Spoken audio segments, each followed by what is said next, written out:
Hey Rich, have you heard about that new Capital One Venture X credit card? Well, I know I haven't. Can you tell me more about it? Of course, and if you want to get more tips about credit cards, make sure you follow Rich Smith. All right, guys, that was my best TikTok impersonation right there.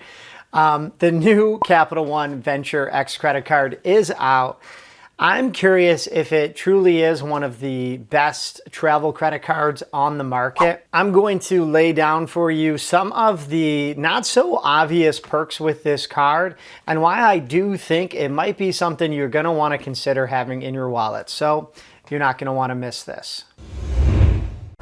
All right, so you heard right. I'll flash it up right here. There is a brand new premium travel credit card on the market, the Capital One Venture X. And I have to say, there hasn't been a new credit card that I've made a video about in probably close to over a year. And I get excited about credit cards more than the next person simply because I can understand and look for how you can not only get the perks, but also kind of utilize them in your everyday life. So I'm going to give just a brief overview of this Capital One Venture X card. And I'll go into everything from the annual fee to the sign-on bonuses, but also I'm going to specifically tell you how I think you might be able to use this card in a way that is going to help you, your family and friends, and maybe even take some international trips that of course you've been putting off for the past few years. Hey, real quick, smash that like button for me. Let's get this video out to more people. And here we go. All right, so I'm going to put some details over here. Let's dive into the annual fee. This is a premium travel credit card with an annual fee of $395, but don't let that scare you. There is also a $300 travel credit when you book through Capital One's travel portal. Now, everyone is pushing their travel portals. They want you to, with Chase, book through their portal, the Ultimate Rewards. Amex has one, you name it. And I'll be honest with you, I don't typically like booking through those portals because you lose some of the status and perks that go along with all the credit cards that you use when you play these games. However, I know that there is always that last minute flight or that hotel room that is perfect, but maybe you just don't have enough points or it's a little too expensive. So if you know you're going to get this card and they're going to hit you with a $395 bill that first month, I'm sure you could find a way to find a credit card, a rental car, maybe even a flight that's right around that $300 range to basically lower that fee to $95. Now, in comparison to the two major cards right here, we've got the Chase Sapphire Reserve and the Amex Platinum card. We are looking at hundreds of dollars less per annual fee compared to those other two cards. Also, there's going to be a rental car perk through Hertz. You're going to basically have their highest status. Now, that doesn't really do much for me, but it is kind of nice to be able to book a rental car, maybe skip those lines. I tell you, especially if you're traveling around the holidays or like spring break, it seems like everybody books through like one or two different rental cars. You get down to, I don't know, pick a place like a nice island and you're waiting in line. So if you can skip the line because you have status with a company like Hertz or with the Chase Sapphire Reserve like National, then I do value that. Also, in talking about rental cars, this Venture X card comes with that primary rental car insurance. Now, you're going to want to check the fine print just to make sure like the location you're going to, like I mentioned before, if you're going overseas.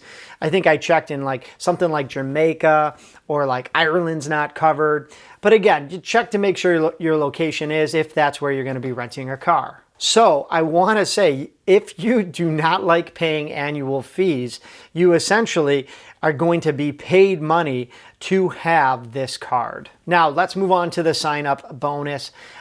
They call it like a sign-on spending bonus, and you need to spend right around $10,000 in the first 6 months, but they'll give you 100,000 Capital One points. Now, as of this recording, they have something like 15, maybe a few more than that, travel partners where you can transfer these points to. So one of my big aha moments is that these aren't going to be like the Deltas or like the Southwest, like maybe some airlines that you fly a little bit more frequently.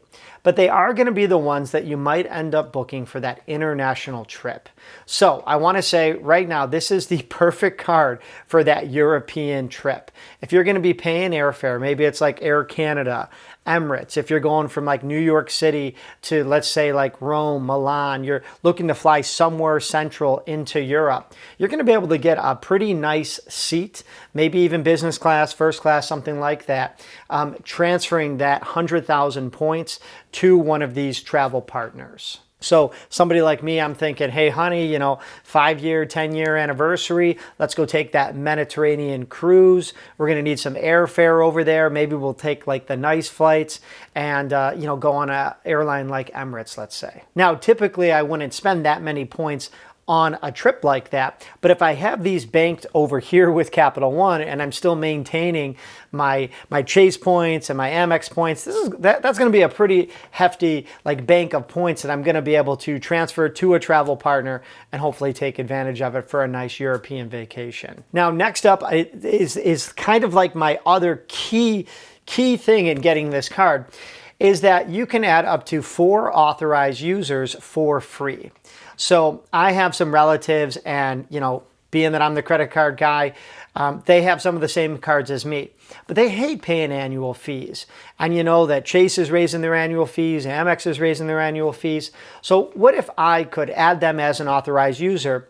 Not only are they going to get this card, and you know what, I don't even really have to give them the card, but they're going to get some of the perks that I haven't even mentioned yet. And the big one for that is going to be airport lounge access.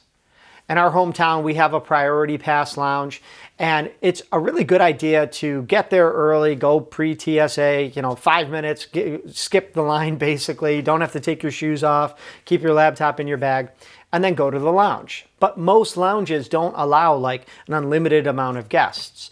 So let's just say those in-laws, they need to have a travel card. I have to have a travel card. We've got our kids. Sometimes they want you to, use a pass for the kids. And these day passes can be $45, maybe even more. So picture this.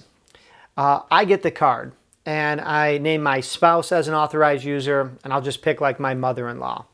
All of a sudden, for no extra fee, they get a priority pass, I get a priority pass, and everyone's allowed to bring 2 guests. So if we're taking that family vacation, we're going to some resort, it's some 50th anniversary, I have a priority pass and I can bring in 2 guests. Maybe it's my friends and family, maybe it's my kids. My wife has it too. Maybe she's bringing in her parents. The in-laws have it. They're bringing in whoever. Now, of course, this could be bad because the lounges might get more crowded. But for those of you with children, or if you're parents, or if you're trying to, make sure you're taking care of the in-laws, then this could be a great card to extend to them. And not only that, if you have a great credit score, it's an 850. I'll just say that it's always 850. Sometimes it goes down and then it goes right back up. Then I'm going to improve their credit scores by adding them as authorized users. That little credit card piggybacking trick is not only going to help them get into the lounge, but it's also going to help their credit score. And one of the last things I'll say is that I think my wife's oldest card, one of them is Capital One. I haven't given them a thought in years. It's just, I don't like dealing with them necessarily. There's nothing wrong with them, but they typically want people who are going to carry balances. They make their money in a different way than a company like Chase or Amex, typically speaking. However, from the data points the past week, many people with the higher credit scores, are getting approved for this card. I think that it's going to make companies like Chase and Amex essentially step their game up and stop charging more or adding, strange perks that are hard to use. This one's pretty straightforward. After you get the sign-up bonus, when you pay the annual fee, they'll give you like 10,000 more points every single year. So we're talking enough points to book a really, really good stay. It's a nice card also to have for the airport lounges like I mentioned before. All right, overall, I think it's a great card to get. I'll leave a link down below in the description. I wouldn't balk at paying that annual fee because after your travel credit, it's essentially a wash. You're even making a few bucks. It's always a good idea to get a card like this and meet this minimum spending requirement before you need the points. So if you're planning that aspirational trip, especially to Europe, if you're looking to take advantage of some of the airport lounges, then this card's a no-brainer. All right, if you're new to the channel, please don't forget to hit subscribe and ring that notification bell. All right, as always, I'm Rich, and until next time.